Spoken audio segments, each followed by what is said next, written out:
No dia 12 de agosto de 1971, no período mais violento da ditadura presidida então pelo general Emílio Garrastazu Médici, Joaquim Rodrigo e Mariana foram chamados a comparecer ao Hospital Central do Exército, no Rio de Janeiro, onde lhes foi entregue o corpo do filho mais velho, Raul Amaro, de 27 anos. Era o fim de uma agonia que já durava 12 dias. Seu corpo estava coberto de marcas de violência, com evidentes sinais de torturas. Na madrugada do dia 1º de agosto, Raul fora preso numa blitz, quando dava carona a um casal de amigos. Chegou a ir à casa dos pais, que então souberam da prisão, mas depois foi levado para seu apartamento, que foi revirado. Os agentes permaneceram ali muitas horas. Rodrigo e Mariana foram então avisados de que, a partir daquele momento, o assunto era de competência do Exército Nacional. Começou aí uma angustiante procura sobre o seu paradeiro, que terminaria tragicamente no HCE. Por que isso aconteceu? Quem era Raul Amaro? Nascido em 1944, era o filho mais velho dos 9 de uma família de industriais de médio porte. Viveu sua infância e juventude influenciado pela doutrina social da Igreja e pela atuação dos papas Paulo VI e João XXIII. Sua mãe, Mariana, fora ela própria militante católica, chegando a lutar pelo voto feminino durante a década de 1930. A visão de mundo, porém, não era de esquerda, como nos conta o próprio Raul. No terceiro ano científico, participei do congresso da AMES, Associação Municipal dos Estudantes Secundaristas. A representação do Colégio São Bento formou, junto com as forças da Alternativa Democrática, contra a chapa da esquerda.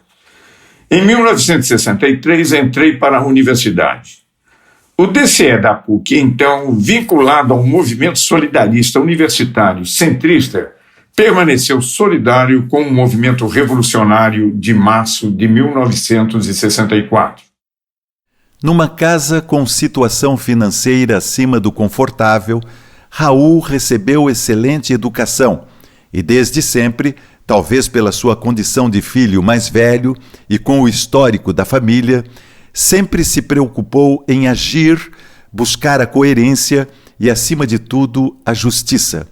Suas escolhas são fruto de uma época conturbada e de grandes embates no campo das ideias, conta o seu grande amigo José Carlos de Lacerda. Conheci Raul em 1963 na PUC do Rio de Janeiro, onde ingressamos para cursar engenharia. Desde aquela ocasião eu me encantei com a sua inteligência, sua cultura, sua sensibilidade para os problemas sociais. Ficamos amigos inseparáveis. Ele tinha muita admiração pela teoria do padre Lebré, o solidarismo cristão. Passamos a ler e comentar os livros de Lebré. Seus contemporâneos buscavam uma alternativa ao modelo brasileiro de completa exclusão da maior parte da população de um lado e de outro da ditadura do proletariado como sistema político. Entretanto, Raul parece ter gradualmente caminhado em direção à esquerda ao longo da década de 1960, somando-se aos cidadãos que reagiam a uma ditadura que ia endurecendo o regime, sufocando as críticas, censurando a imprensa e a arte e que não dava sinais do restabelecimento da democracia. Após a morte do estudante Edson Luiz no restaurante Calabouço, os movimentos contra a ditadura ganharam força. O ato institucional número 5, que instalou uma era de perseguições, prisões arbitrárias e denúncias de desaparecimentos, foi a gota d'água. É nesse contexto que, em meados de 1970, Raul Amaro decide contribuir com a rede de apoio ao MR8. A exemplo de muitas ditaduras, a sociedade não conhecia então a extensão real da repressão brutal que se seguiu. Tire-me desse horror, Pedro. Após revistarem seu apartamento, os agentes encontraram material do MR8, que estava guardado em sua casa, além de livros que eram absolutamente proibidos. Como acontecia no regime nazista, havia livros que eram considerados subversivos. Ao lerem algumas reflexões de Raul sobre a conjuntura, os agentes foram levados à conclusão de que Raul era um dirigente graduado do movimento, mas nada prova que isso fosse verdadeiro. Preso no DOPS, primeira etapa de seu martírio, segundo consta nesse livro, o general Adir Fiuza de Castro afirma que Raul Amaro foi chicoteado com fios.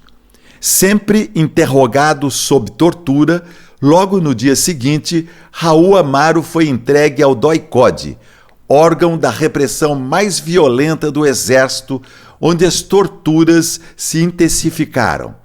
O ex-soldado Marco Aurélio Magalhães descreveu à Justiça Federal os métodos empregados nos interrogatórios de Raul Amaro e como eram obtidas as informações que interessavam aos militares e os métodos de tortura aplicados.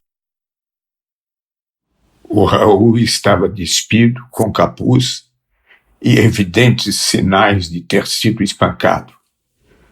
Um dos interrogadores chutou a perna do Raul quando estava caído no chão. E vi quando foi espancado na parte genital e na barriga.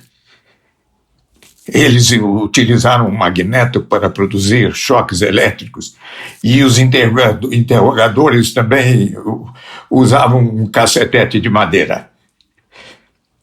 Assisti a isso. Na última vez que eu vi o Raul, ele estava despido, deitado no chão, coberto com uma manta de lã. Tive a impressão que estava desmaiado, sem sentidos. No dia 4 de agosto, Raul Amaro foi transferido para o Hospital Central do Exército por recomendação de um dos médicos que assessoravam os torturadores. Em ofício do dia 11 de agosto, encaminhado ao diretor do HCE por ordem do comandante do 1º Exército, general Silvio Frota, são designados o comissário Eduardo Rodrigues e o escrivão Jeová Silva, ambos do DOPS, para a missão de comparecer ao HCE a fim de interrogar o preso Raul Amaro Nim Ferreira. Tire-me desse horror, Pedro. Essa frase foi dita por Raul ao enfermeiro que o atendia. Vale destacar que Eduardo Rodrigues é apontado como torturador no relatório Brasil Nunca Mais. Raul foi torturado em ao menos 2 ocasiões durante sua estada no Hospital Central do Exército. Na cama do hospital. Existem documentos que levam à conclusão desse fato e que nos levam a pensar: qual é o grau de degradação moral que leva um regime a torturar um preso numa cama de hospital? Faleceu no dia 12 de agosto de 1971. Há 50 anos. Mariana, em nome da família, de todos os que lutam contra as arbitrariedades e pela democracia, processou a União pela morte política de seu filho Raul Amaro. Venceu, embora com um sabor amargo. Sua luta não foi em vão. Raul buscava um mundo melhor, mais justo, mais fraterno. Suas decisões são as de um jovem com consciência crítica, preocupado com os destinos de um país que ainda sonha. Salve Raul Amaro Nim Ferreira! Salve seus sonhos, que são os sonhos dos muitos que doaram sua juventude a uma causa. Raul poderia ser qualquer um de nós. Uma nação não tem o direito de brutalizar seus próprios filhos em nome de nenhuma ideologia ou governo. Cuidar disso é dever de todos nós. Sua família, seus amigos e os que o conheceram jamais me esquecerão. Sentimos muito a sua falta. Tortura nunca mais. Parece que foi ontem. Cuidemos para que não seja amanhã.